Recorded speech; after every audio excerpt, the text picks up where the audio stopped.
Thank you to the National Board of Review for this honor, and thank you to Michael Barker and Tom Bernard at Sony Picture Classics for believing in this film.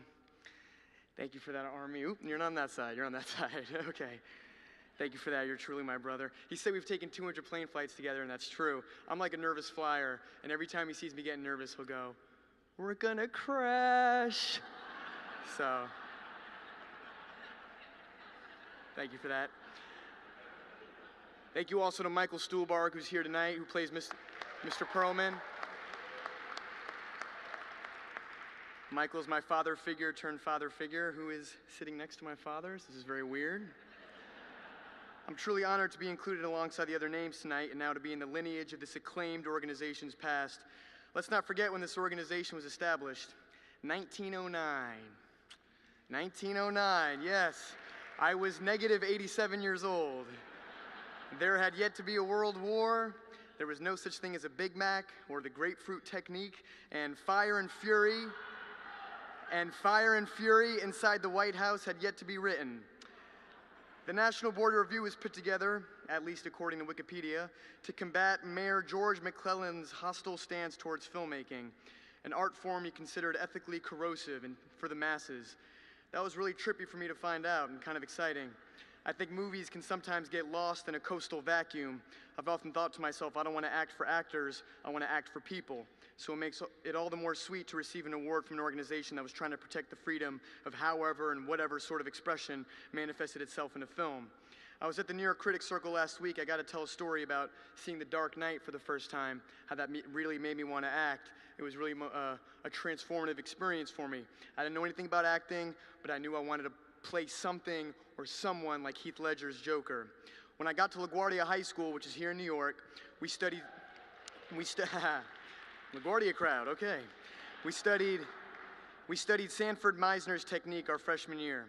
In case you were wondering, Mr. Meisner was born 2 years before the formation of the National Board of Review in Brooklyn.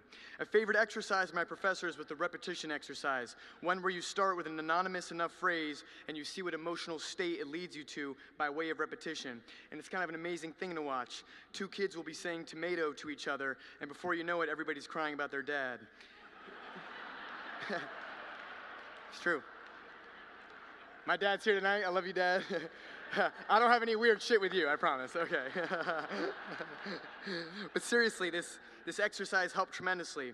Where there was artifice and active performance, there was now simply reaction.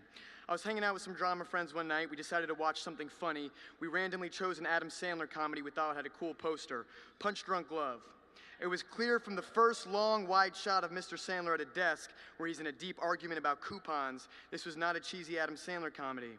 I sat there watching and watching and watching, and then something happened. It clicked. I was inside the world of an introvert the way I'd only been reading books, like The Perks of Being a Wallflower or something like Crime and Punishment. And Adam Sandler clued me into a world I had never been, and then it was over.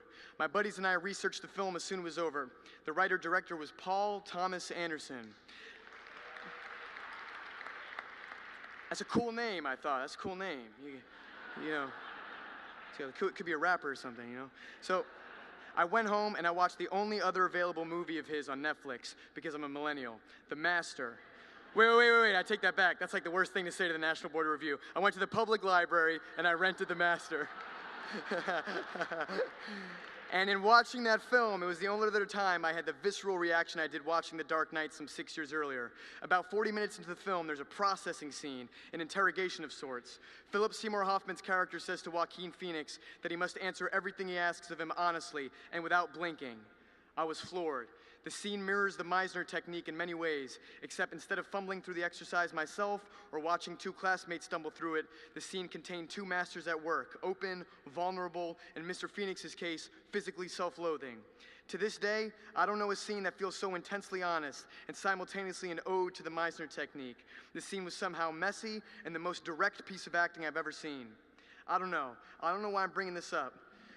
You know, I guess there's something nice about getting to hear your own voice shouting out your hero in front of your hero, because I know he's somewhere here tonight. I think he's somewhere here tonight. And I know this shout out doesn't increase the likelihood that I'll get to work with you, but that's not the goal. I mean, if you want to work, let's talk, because, you know, yeah, we'll figure it out, you know. But but rather I just want to say thanks because, Mr. Paul Thomas Anderson, you're a major reason I'm standing on the stage right now. I mean it.